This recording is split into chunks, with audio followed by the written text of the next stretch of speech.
Dis nou final. Ek gaan skool vanaand. Hij had uit die school gelopen en naar een taxi gegaan. Hij had in die taxi uitgeklim.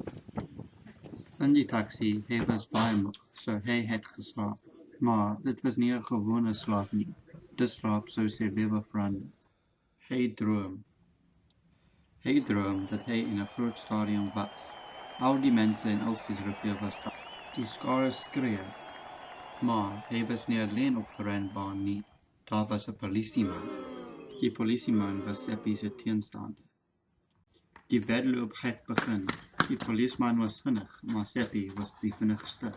Hulle hardloop so vinnig as wat hulle kan. Seppie was in die eerste plek.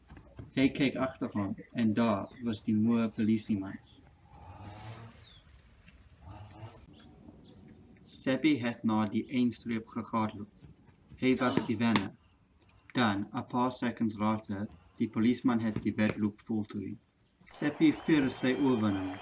Hy het die polisieman geslaan. Dan, hy sê, Ek is die groot man in Elsie's. Ek klop die polisieman. Nou niemand kan my keer nie. Nee.